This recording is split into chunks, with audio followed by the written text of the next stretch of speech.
안녕하십니까. 김호환 박사입니다. 오늘의 질문은 구약 성경에 나오는 모세 성막에 관해서 여러 가지 의미와 그리고 비밀에 대한 이야기를 요청받았습니다.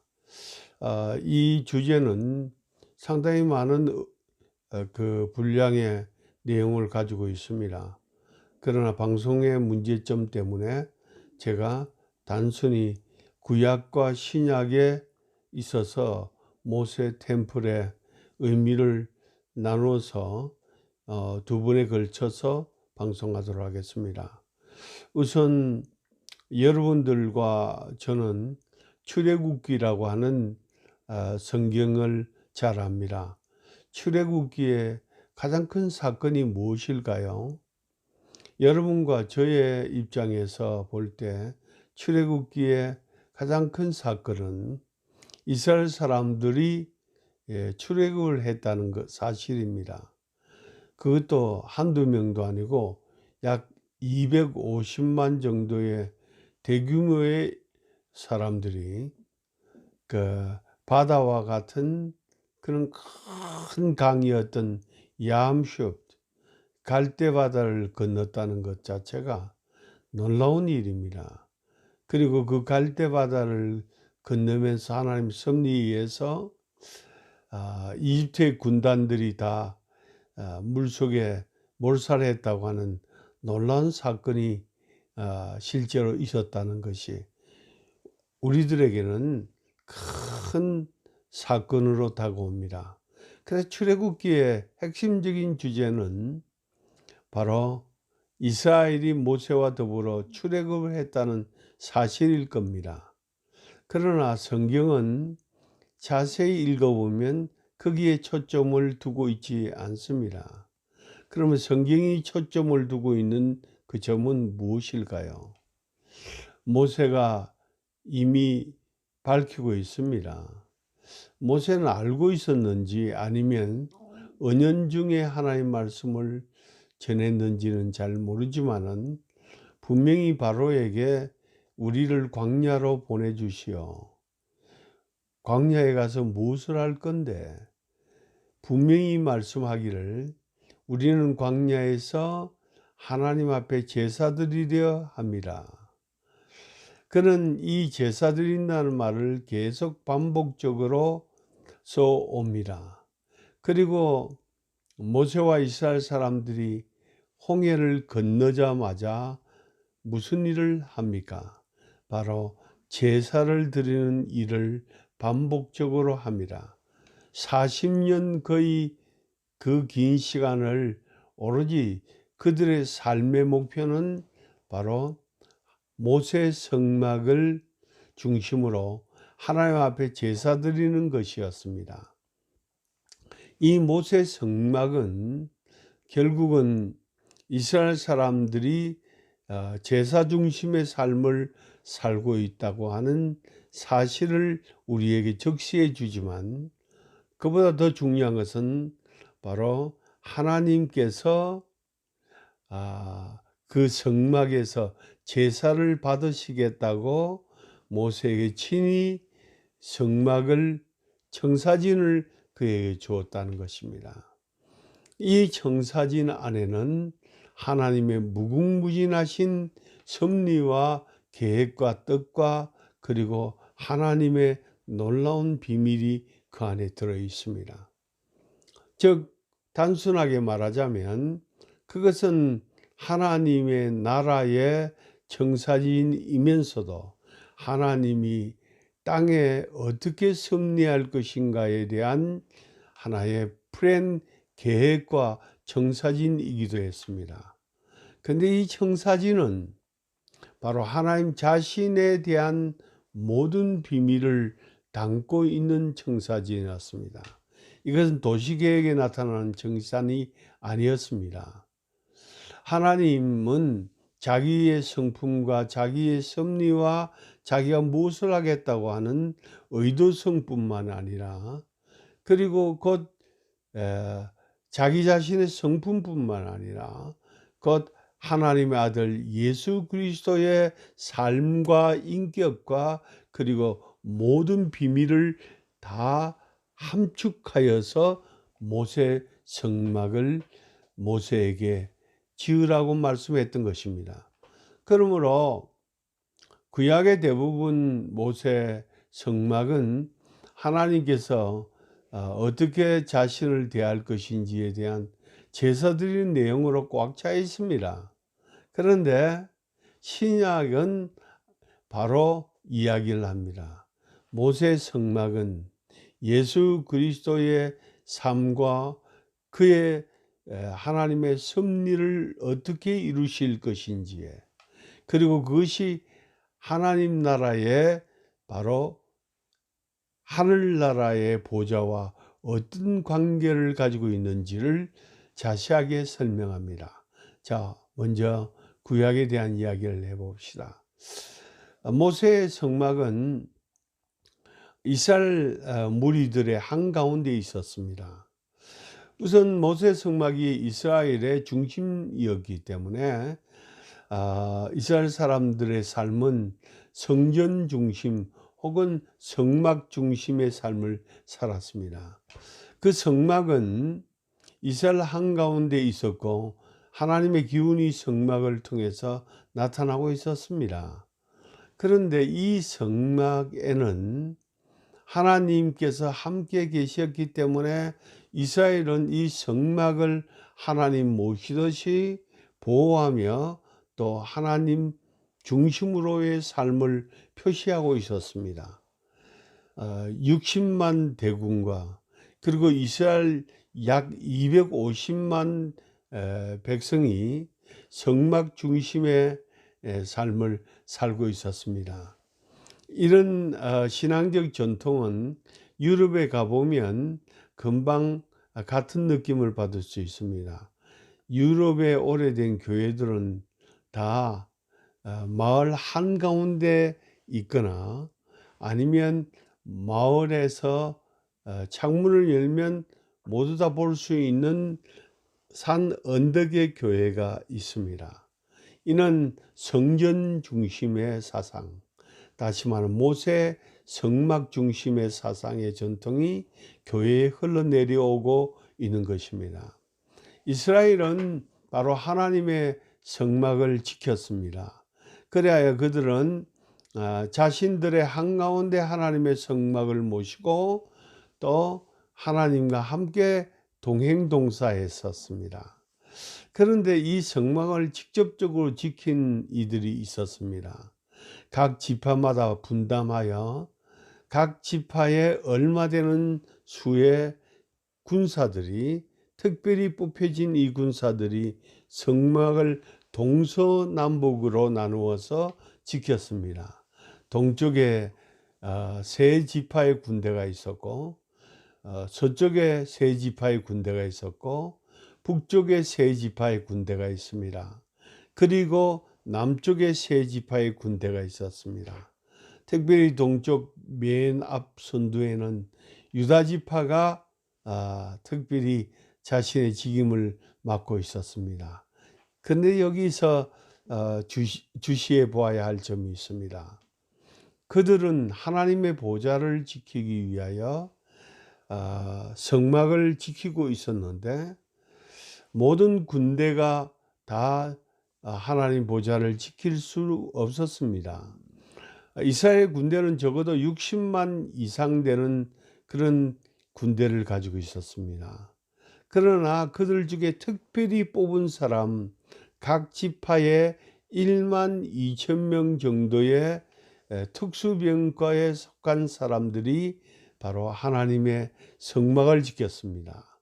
자, 그러면 12지파가 결국은 하나님 성막을 지켰는데 궁극적으로 하나님의 성막을 지킨 숫자는 14만 4천 명이라 할 수 있습니다.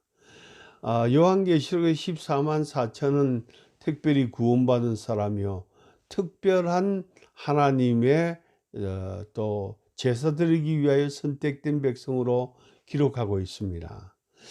14만 4천 이외에도 60만 대군이 있었지만 그들은 사실 직접적으로 이 성막을 지키는 자들이 아니었습니다. 그러면 14만 4천 명에게 하나님은 성막을 지키는 보호하는 특수병과의 사람들로 뽑았을 때 하나님은 이 사람들에게 특별한 임무를 부여했던 것입니다. 그러므로 요한계시록에 14만 4천 명이 나왔는데 이 사람만 구원받았다, 하늘나라엔 이 사람만 들어간다 하는 이런 주장들은 나중에 설명해 드리겠지만은 억측에 불과합니다. 그들은 선택받은 사람들 중에서 특별히 고려된 특수병과의 사람들이었어요. 14만 4천 명은 사실은 일반 이스라엘 백성들하고 동일하게 취급할 수는 없습니다. 그 위에도 60만이 있었기 때문에 60만은 특별히 하나님 바깥에 구원받지 못한 백성으로 취급할 수가 없습니다.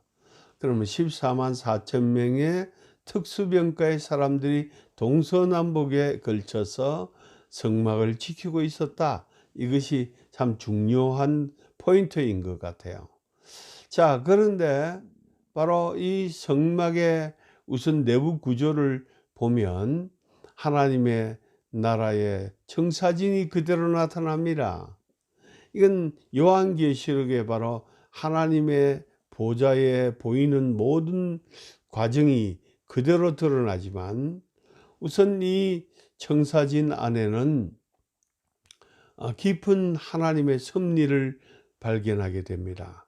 우선 성막 안에 들어갔다고 생각해 봅시다. 그 오른쪽 편에는 금상으로 되어 있는 상에 소위 무교병떡, 거기에 특별하게 이스트를 넣거나 혹은 부푸르는 그런 떡이 아닌 그대로 순전한 떡 24개가 놓여 있었습니다. 이 떡은 제사장들이 먹는 양식이기도 했지만 하나님 자신의 양식이라고 말씀합니다. 우리는 왜 24개의 떡이 그 상 위에 놓여 있을까? 그리고 이 떡은 왜 아무것도 넣지 않는 그런 무교병이었을까? 멋있게 모양새를 꾸미고 이런 것이 아닌 순수한 떡이었을까? 여기에 한번 초점을 둡니다. 24개의 떡이라고 하는 말과 하늘나라의 보좌에 요한계시록 이제 3장 4장에 나오는 부분을 보면 바로 하나님의 보좌를 둘러치고 있는 하나님의 장로들이 나옵니다. 24명의 장로들입니다. 바로 24개의 떡과 24명의 장로들과의 관계성을 은연중에 추측해 볼 수 있습니다. 이 떡은 그리스도의 성품을 나타내고 그리스도의 삶을 나타내지만 하나님의 양식이며 이것은 또한 제사장이 먹는 떡입니다. 그러므로 이 떡은 어떤 의미를 주느냐 하면 우리가 성찬식 때 예수의 살을 떼고 받아 먹어라, 나와 상관이 있다. 이걸 좀 어려운 말로 코퍼레이팅 퍼스널리티라고 그래요. 떡을 통해서 예수의 인격과 우리의 인격이 서로 교류한다는 것입니다. 사랑하는 여러분, 24장로들의 모습은 바로 이런 순전한 떡의 모습입니다. 그럼 24장로는 도대체 누구인가? 알 수가 없지만 추측컨대 12명은 구약의 선지자 중에 12명이 들어갈 것이라고 추측합니다. 그럼 나머지 12명은 신약의 사도들을 포함하고 있는 것이 아닌가, 뭐 이런 추측들을 합니다. 24명이 누구이든지 간에 중요한 것은 구약의 사람들도 신약의 성도들도 하나님 앞에서는 순전한 떡처럼 하나님 앞에 보여야 하고 그것이 하나님의 양식이요 분깃이라는 뜻입니다. 이 떡은 사실 이스트를 넣지 않습니다.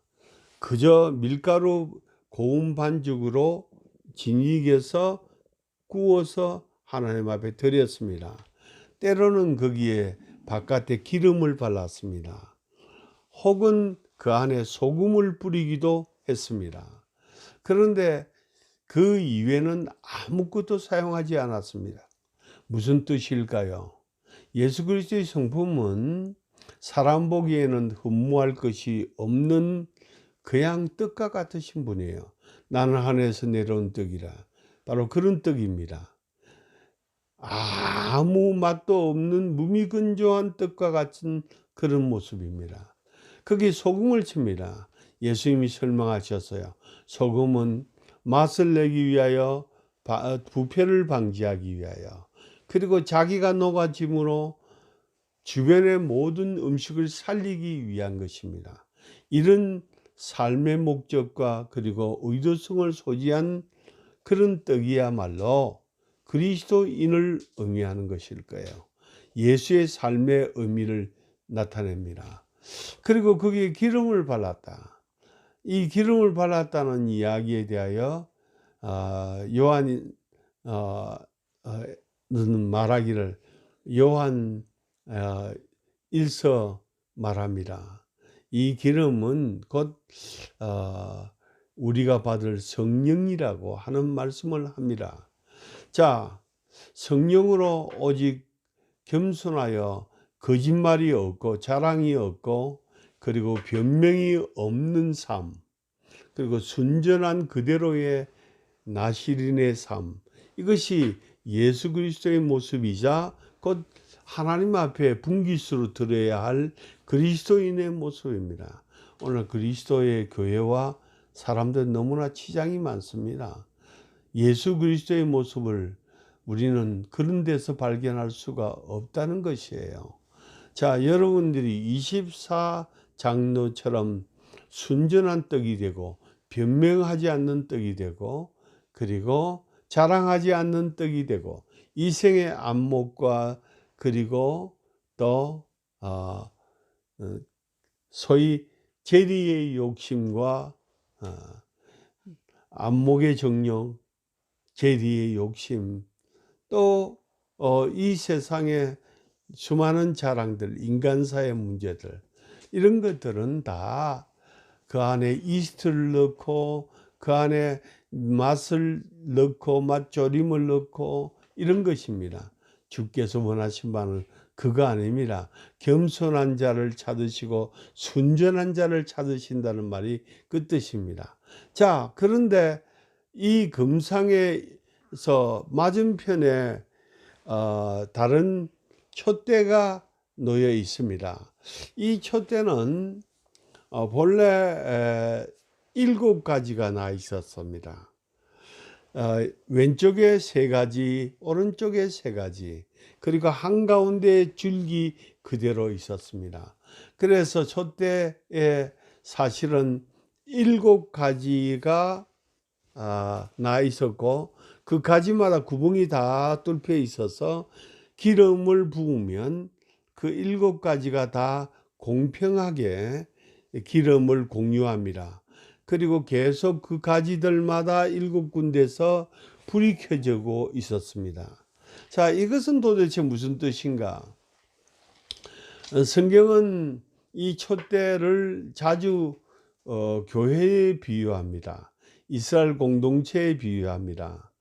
예수님께서 요한계시록에 나타나셔서 역시 7 촛대 사이를 다닌다 하는 말씀을 하셨어요. 그것은 교회를 감찰하고 교회를 다닌다 하는 뜻을 말씀하신 것입니다. 자, 그러면 이 이스라엘 공동체를 생각하는 이 7 촛대의 공통적인 특징이 무엇입니까? 이 공통적인 특징은 불이 꺼지지 않는다는 거예요. 하나님 앞에서 불이 꺼지지 않는다. 불을 꺼트리지 않는다. 사랑하는 여러분, 우린 교회가 오늘날 불을 꺼트리는 일이 너무 많습니다. 교회 가면 시커멓습니다. 전기불 아낀다고 불 끄고, 또 기도하러 오는 사람 없어서 무서운 장소가 됩니다. 그래서 불이 꺼진 교회가 많습니다. 바로 이것이 우리들의 모습입니다. 하나님 앞에서 불이 꺼지지 않는 촛대. 그리고 이 촛대가 가지가 7개 있다. 여러 가지 지파의 의미도 있지만 7이라는 숫자는 하나의 충만수입니다. 이스라엘 지파 전체를 의미하는 것인데, 이스라엘 지파 전체는 서로 공유하고 서로 나눠 가지고 서로 공평해야 된다는 것입니다. 그러나 오늘날 교회는 비난자와 강한 자, 그리고 부한자와 또 지혜 없는 자, 서로 얽히고 설키고 그러면서도 계급이 교회 안에 주어집니다. 고린도 교회에서는 점심시간대에 부자들끼리 모여서 식사했다고 말합니다. 그래서 가난한 사람들이 불평하기를, 우리는 왜 교회에서 이렇게 천대시하냐. 오늘날 교회가 기억해 봐야 합니다. 자, 예수 그리스도께서는 요한복음 15장에 말씀하시기를, 나는 바로 포도나무 가지다, 줄기다 말씀하셨어요. 바로 이것을 두고 말씀하셨어요. 한가운데 7가지 중에 한가운데 가지는 바로 줄기와 뿌리와 연결되어 있습니다. 예수 자신을 말씀하십니다. 그리고 그 옆으로 났던 모든 가지들은 곧 무엇을 말하느냐? 바로 교회를 말하는 거예요. 교회는 예수의 몸이다. 예수에게 붙어 있는 가지라고 말씀하셨어요. 그러므로 주께 붙어 있는 자가 곧 생명을 얻고 풍성함을 얻는다고 말씀하셨습니다. 그러므로 바로 정상적인 그리스도, 정상적인 교회는 바로 이 촛불의 사명을 다하는 것입니다. 불을 꺼뜨리지 말고 그 가지에 붙어 있고, 그리고 다른 이와 자신을 공평하게 할 수 있는 자들의 모임, 그것이 바로 이스라엘 공동체입니다. 근데 이 공동체에 하나의 의문이 들어요. 이 공동체의 불은 그냥 꺼지지 않는 것이냐? 아닙니다. 이 공동체의 불은 누군가가 기름을 부어서 희생해야만 불이 꺼지지 않습니다. 기도하는 사람도 그 중에 한 사람일 거고, 교회를 위하여 헌신하는 사람도 그런 사람일 거고, 물질로도 헌신하는 사람도 그런 사람일 겁니다. 자, 이 사람들이 무엇을 하느냐? 대표적으로 스가랴 3장에는 바로 이 금촛대를 불 꺼뜨리지 않고 이 공동체를 유지해 나가는 두 사람에 대한 이야기를 하고 있습니다. 소위 두 정인이라고도 하는 사람인데, 두 감람나무 이야기가 나옵니다. 감람나무의 특징은 무엇이냐면, 감람나무에서 기름을 짜서 그 기름으로 불을 붙인다는 것입니다. 그러니까 이스라엘 사람들은 감람나무 가지에서 바로 기름을 받아서 그 기름을 바로 그 촛대에 부어 넣었습니다. 그리하여 모든 금촛대가 공평하게 불을 붙일 수가 있게 된 것입니다. 그런데 성경이 말하는 스가랴 3장에 나오는 두 정인, 두 감람나무는 누구냐? 이스라엘 사람들이 저 바벨론에 잡혀가서 종살이 하다가 70년 만에 돌아올 때 그들의 제사장이 바로 여호수아라는 사람이 있었습니다. 그리고 그들의 정치적인 총독인 예수님의 할아버지 뻘되는 바로 순이라고 메시아의 이름을 가졌던 분이 있는데, 스룹바벨이라는 분이 있었습니다. 이 두 분의 헌신적인 공헌을 인해서 바로 이스라엘은 계속 불이 타는 그런 촛대와 같았습니다. 뭐 여호수아가 흠집이 좀 있었던갑죠. 그래서 사탄이 하나님한테 가서 비난합니다. 저 인간은 제사장이면서 옷이 저렇게 더럽습니다. 그렇게 이야기하는 거 보니까 그에게도 문제가 좀 있었던 것 같아요. 그러나 하나님은 그를 옹호하며 천사들에게 새 옷을 입히라.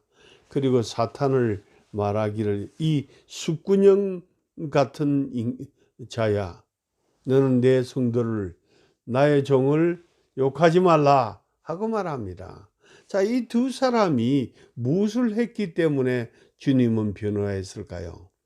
스가랴 3장에는 말하기를 두 감람나무가 자기의 가지를 꺾어서 피와 같은 기름을 뚝뚝뚝뚝 떨어뜨려서 그 가지들마다 바로 기름을 공유하고 있다는 것입니다.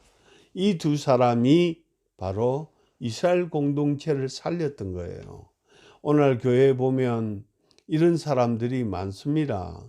뭐 사람들이 알아주든 안 알아주든 하나님의 교회와 공동체를 하나님 명예를 위해서 자신의 피로 그 공동체를 살리는 사람들이 많습니다. 여러분도 그 중에 한 사람 됐으면 참 좋겠습니다. 교회를 괴롭히는 사람, 이 생애와 그리고 후일날 죽어서도 우리가 부끄러움을 당합니다. 그러므로 교회를 괴롭히는 일은 행하지 않았으면 좋겠습니다. 자, 이제 떡상과 그리고 촛대상을 지나 한가운데 소위 분향단이 있습니다. 이 분향단에는 언제나 불이 타오르고 향이 타올랐습니다. 자, 여기서 향이 타올랐다. 이 향은 그 성도의 기도라고 이야기를 합니다. 제사장은 이 향을 이제 하나님 앞에 제사 드리면서 하나님 앞에 올려드립니다. 성도들의 기도가 하나님에게 올려진다는 것이에요. 요한계시록에 언급된 말을 보면 성도들의 기도가 하늘에 올려질 때 그 기도가 하나님 앞에 탄원이 많습니다. 그 중에 억울하게 죽은 이들과 억울하게 순교한 이들과 억울한 그리스도인의 삶에 대하여 하나님은 다 받으신다고 말씀하고 단지 참으라고 말씀하십니다. 때가 이르면 심판을 이룰 겁니다. 그런데 아주 이걸 뭐라고 그러냐면 아주 모순 같은 사건이 벌어지는데 성도들의 기도가 다 하늘로 올라가고 그 향을 피운 소위 향의 향단에 있어요. 그건 다 붉은 숯으로 되어 있는데 성도들의 기도한 그 분량만큼 향단에서 불이 떨어져서 소위 그 분향단에 있던 불이 다 땅에 떨어져서 바로 악인들을 죽이고 그리고 하나님이 심판한다는 거예요. 근데 여기서 우리는 알아야 합니다. 하나님께서는 지금 아무것도 하지 않으신 것 같은데 그렇지 않습니다. 요한계시에 분명히 말씀하셨습니다. 때가 이르면 심판하리라. 그렇습니다. 교회 안에서 심판이 시작됩니다. 그래서 성도들의 기도는 올라가고 그들의 사무친 원하는 주님께서 다 갚아 주시는 거예요. 그래서 우리가 주님을 대신해서 심판자가 되어서는 안 된다는 거예요. 용서하고 불쌍히 여기는 마음을 가져야 합니다. 왜냐하면 주께서 대신 심판하시기 때문에 그렇습니다. 자, 이제 이 성소 안에는 방이 두 개였습니다. 처음 방에 대한 이야기를 제가 지금 해드렸는데 그 안에 있는 방을 지성소라고 불렀습니다. 하나님이 친히 나타나기도 한 장소였습니다. 근데 그 지성소로 들어가는 곳에는 커튼이 쳐져 있었습니다. 이 커튼으로 방 두 개를 구분했는데 성경은 이렇게 말합니다. 예수께서 십자가에 죽으실 때 그의 육체가 찢어진 것 같이 이 커튼이 찢어졌더라. 그래서 하늘길이 열렸다 하는 말을 씁니다. 그렇습니다. 이 커튼은 예수 그리스도의 육체라고 말씀하셨습니다. 그의 죽으심으로 말미암아 우리가 직접 하나님을 뵈는 길이 생겼습니다. 나는 길이요 진리요 생명이라고 말하는 그 말씀이 이루어졌습니다. 그리하여 1년에 딱 한 번 대제사장이 이제 제물을 들고 어린 양의 피를 가지고 지성소에 들어가 하나님 앞에 제사를 드립니다. 아주 재미있는 사실은 제사장이 제사를 드리러 갈 때 이스라엘 사람들이 범죄하였거나 혹은 제사장이 범죄할 때는 하나님이 즉시 그를 죽이셨습니다. 그러면 죽은 사람을 그 지성소 안에 엎드려진 사람을 끄집어내 올 수가 없잖아요. 아무도 들어갈 수가 없어요. 하나님 진노가 성소에 머물러 있기 때문에. 그래서 성막에서 지성소로 들어갈 수 있는 사람은 1년에 대제사장 한 사람이고, 그 대상이 죽은지 살았는지를 확인하기 위하여 다리에다가 끈을 묶었습니다. 그리고 다리에 방울이 달린 신발을 신게 했습니다. 그 방울이 달린 신발이 달랑달랑달랑달랑 소리를 내고 있는 동안에는 바로 하나님이 기도 들으시고 그 해에 축복해 주시겠다는 신호였습니다. 이게 바로 유앙겔리온, 복된 소리, 복음이라는 것이었습니다. 오늘날 복음은 바로 이런 구약의 배경을 두고 우리에게 전달되고 있습니다. 그런데 제사장이 죽으면 소리가 끊쳐집니다. 그때 이스라엘은 할 수 없이 제사장의 발에 묶었던 끈을 잡아 당겨서 제사장이 밖으로 끌려나가는 것입니다. 자, 여기서 제사장이 하는 일은 무엇일까요? 하나님 기쁘이 제사를 받으십니다. 그 제사의 도구는 바로 어린 양을 잡아 하나님 앞에 드립니다. 어린 양 우리 주 예수 그리스도께서 바로 우리의 제사장이자 제물이시는 걸 우리가 알 수가 있습니다. 그런데 어린 양을 잡아 대야에 그 피를 거두리시 받아서 이 피를 가지고 바로 법궤 앞으로 나갑니다.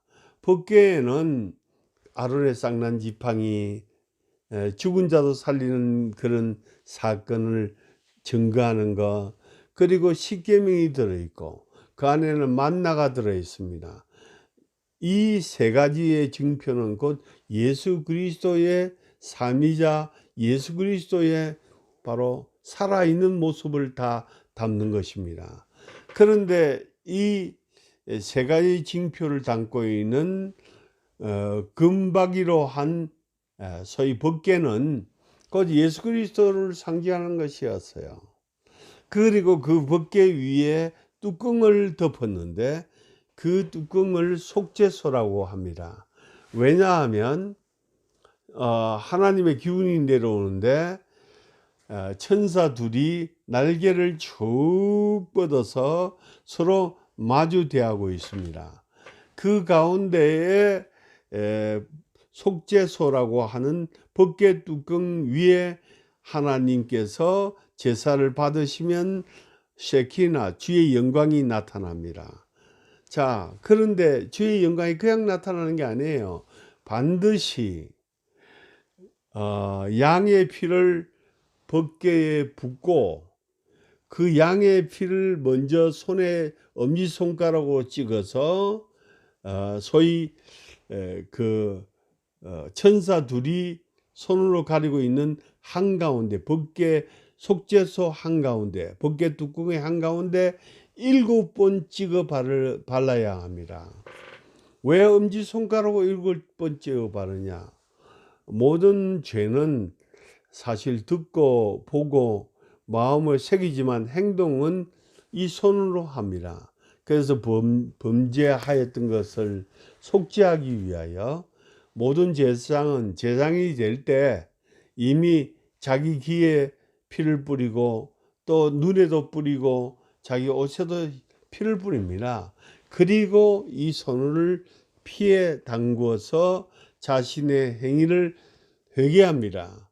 그런데 그 피가 7번 찍어 바를 때 넘치고 넘치는 피가 속죄소로 덮을 때 우리 주 예수 그리스도의 피 흘리심 때문에 하늘로부터 세키나 바로 하늘 영광이 그 보좌 위로 떨어집니다.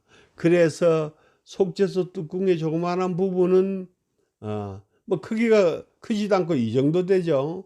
그 속죄소 뚜껑을 우리는 바로 자비의 보좌라고 합니다. 성경은 이 자비의 보좌에 빛이 내려오자 이스라엘 모든 죄를 하나님이 사해 주신다는 것입니다. 예수 그리스도의 피를 법궤 앞에 부음으로 이스라엘은 제사가 연락된 것입니다. 오늘은 이만큼 하겠습니다. 다음 시간에 신약과 관련된 모세 법궤의 이야기를 계속하도록 하겠습니다. 안녕히 계십시오.